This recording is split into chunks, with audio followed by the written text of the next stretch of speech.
C'est l'entraîneur le plus titré de France. Guinoves et Toulouse, une histoire d'amour de plus de 35 ans. Admiré ou détesté, il ne laisse pas indifférent. Mais qui est vraiment Guinoves? Le jeu toulousain, une référence dans le rugby français. Guinoves aux commandes de l'équipe toulousaine depuis 1993. En est-il la caution? Ce jeu de mouvement peut-il survivre face au rugby physique d'aujourd'hui? Guinoves, entraîneur du 15 de France, logique au vu de son palmarès, mais ses prises de position l'empêchent-ils de devenir sélectionneur? Et surtout, Guinoves est-il vraiment candidat? Invitez les spécialistes Thomas Lombard, Bertrand Guillemin, Jean-Pierre Elissalde, Yann Delegue, Pierre Villepreux et vous l'avez compris, Guinoves. Bonsoir à tous, émission spéciale en effet avec Guinoves. Bonsoir Guy, oui, merci d'être venu sur le plateau des spécialistes, d'avoir un peu interrompu votre semaine de repos pour être avec nous ce mardi, puisque c'est une semaine off pour le top 14. Vous connaissez le principe de l'émission, on peut tout dire. C'est très agréable. Voilà, donc vous avez carte blanche et avec Jean-Pierre, avec Yann, Thomas et Pierre, bien sûr, ce sera une belle joute. Merci aussi parce que c'est bientôt votre anniversaire, je crois, dans quelques jours. Donc c'est un beau cadeau que vous nous faites, parce que je crois que ça fait 3 ans qu'on vous court après, entre guillemets, pour essayer de vous avoir sur le plateau. Vous vous faites rare. Vous n'aimez pas venir comme ça sur le... Non, mais je cours encore assez vite, donc vous n'avez pas pu me rattraper. Alors les plateaux, on vous a vu récemment, c'est le plateau de cinéma. Petite image pour découvrir cette émission avec un certain Philippe Guillard, pour le tournage du Fils à Joe, le premier long métrage de Philippe Guillard. Quel souvenir vous en gardez? Franchement, merveilleux, merveilleux. C'est une expérience exceptionnelle. D'abord, on était entouré que de copains. Et puis le contexte, dans un lieu qui m'est cher, parce que personnellement, j'avais des attaches familiales à Salvagnac, c'est un petit village dans le Tarn. Donc voilà, c'est une très belle expérience. Il me tarde maintenant d'être sur le tapis rouge à Cannes. Vous êtes trouvé bon ou... Parce que vous avez du texte. Bon, il faut le demander aux autres. Moi, j'essayais d'être le plus naturel possible et puis de vivre cette journée avec beaucoup de simplicité et d'humilité. On a quand même fait 70 prises pour qu'il arrive à dire les... Non, c'est pas vrai. Lagui a abandonné le montage du film, là, trop compliqué. Ah bon, trop compliqué. Bon, non, il est toujours Lagui et on va bientôt le revoir parmi nous. On va essayer de passer aussi un aussi bon moment que celui que vous avez passé avec Philippe Guillard donc, dans cette émission. Et on va parler de votre carrière tout d'abord. Vous êtes un spécimen, Guy, on va voir ça avec Jérôme Pinault. Guinoves est un collectionneur de trophées, 3 titres européens, 8 Brennus avec Toulouse. C'est le coach le plus titré du rugby français. À 3 jours de ses 56 ans, Guinoves a déjà une vie bien remplie. Une vie de joueur, d'entraîneur, de manager, de chasseur, d'acteur, de façonneur d'internationaux, mais aussi de râleur. Comme les soldes en janvier ou la Chandeleur le 2 février, Guinoves sort de sa réserve à l'approche du tournoi des 6 nations pour dire que le calendrier du rugby est incohérent, que ce sport marche sur la tête, que Toulouse va devoir payer un lourd tribut au profit de l'équipe de France, un comble pour le fournisseur officiel du 15 tricolore. Cette éternelle insatisfaction lui donne peut-être la force chaque saison de se surpasser et ainsi de maintenir Toulouse au plus haut niveau. Rien n'est jamais parfait avec lui. On pourrait mettre 250 à 0, il trouverait encore des choses à dire. Enfin, je préfère qu'il soit comme ça. Beaucoup de gens le craignent car Guinoves peut être glacial et intransigeant. Beaucoup d'autres l'aiment car c'est un ami fidèle et généreux. Alors Guinoves est-il quelqu'un d'ordinaire ou est-ce vraiment un spécimen? On va bien sûr en parler longuement, Guy, mais tout d'abord, on va se tourner vers Bertrand, notre statisticien, bien sûr que vous connaissez.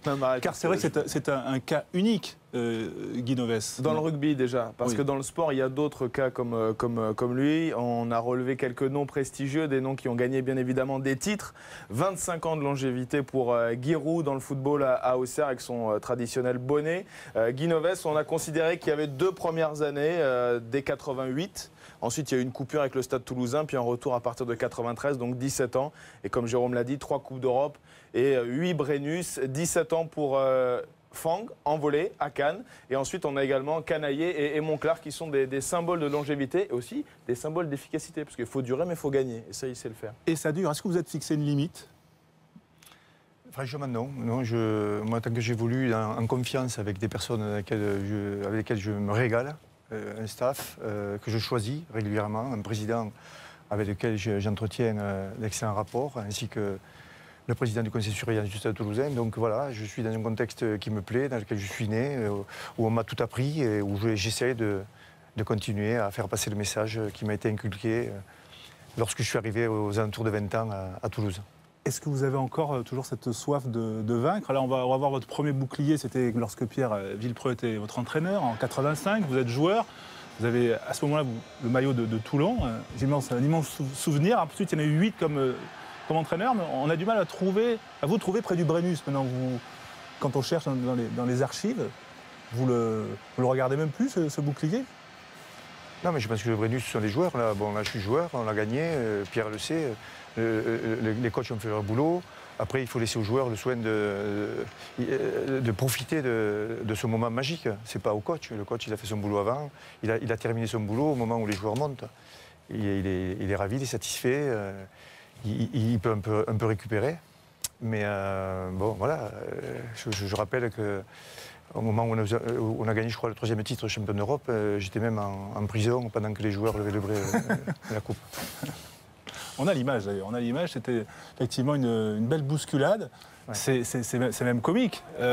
Est-ce que ça vous a gâché la joie? Enfin, oui, gâché la joie, mais en tout cas, est-ce que vous auriez été chercher votre médaille? Est-ce que c'est un regret? Non, mais c'est pas ma médaille, encore une fois, ce sont les joueurs. Mais c'est vrai que c'est quand même un plaisir pour un coach de voir un peu le trophée se lever, surtout quand c'est une Coupe d'Europe. On rappelle l'histoire, c'est que vous essayiez de... Non, mais tout simplement parce que j'ai voulu qu'un de nos dirigeants...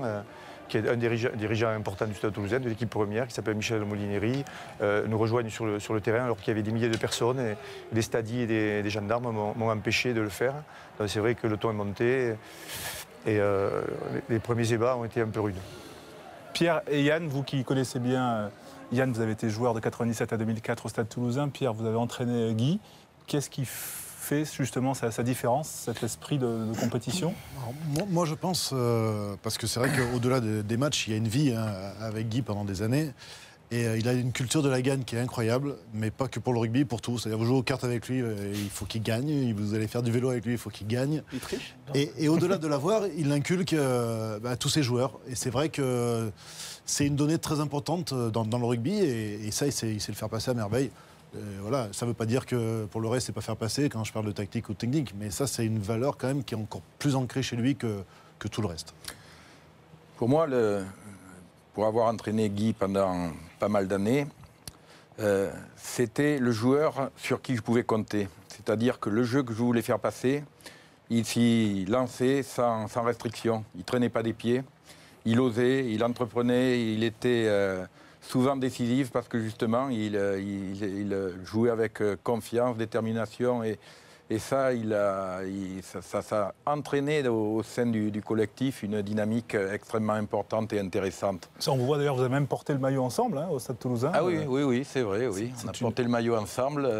C'est un très bon souvenir parce que j'étais revenu, j'avais 36 ans, il n'y avait pas, le demi d'ouverture était blessé, on m'avait demandé de rejouer et j'avais dit à Jean-Pierre Yves et Jean-Claude Escrella, je leur avais dit bon, je veux bien jouer, mais je ne plaque pas. Et effectivement, je n'ai pas plaqué, ils ont plaqué pour moi. Ce ne serait pas possible à l'ouverture aujourd'hui. Mais enfin... on avait fait une Villepreux, tu avais tapé sur le poteau, oui, et j'ai suivi.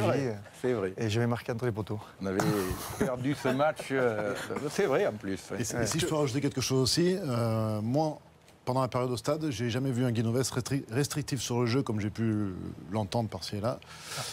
Sur des moments où il y avait beaucoup de pression. Voilà, c'est juste un petit message. Et puis nous y reviendrons, bien sûr. Si tu permets, l'homme Guy Novès et le joueur en même temps, il avait effectivement cette rage de vaincre. Et il aimait pas trop la contestation, surtout quand elle venait du public. Et quelquefois, il fallait aller la rattraper avant qu'il aille en débattre avec les spectateurs. Mais ça faisait partie de ton charme. Pas tout simplement les deux éléments fondamentaux pour être un manager de qualité. Quand on prend les Mourinho, les grands entraîneurs, les grands managers sont souvent des gens qui ont et la passion et surtout l'envie de gagner, quoi. Alors là, on vous voit à vélo, même à vélo. Image extrait du documentaire de Stéphane Le Goff dans Intérieur Sport. Mais vous ne vous fatiguez pas? Vous n'avez pas envie de temps en temps de vous reposer ou d'essayer de tourner la page? Non, parce que c'est long, j'imagine que ça va être usant aussi. Mais c'est usant, c'est sûr. Franchement, quand la saison s'arrête, je suis fatigué. Mais c'est ce qui cette fatigue-là me donne en fait une forme d'énergie. Le fait de côtoyer de côtoyer des joueurs exceptionnels, un milieu exceptionnel. On est gâtés. Je suis gâté d'être arrivé au Stade Toulousain, de vivre cette aventure. Donc je n'ai pas le droit, je pense, de trahir les hommes avec lesquels je suis, c'est une évidence, et de faire la personne fatiguée parce que des milliers de gens aimeraient être à ma place.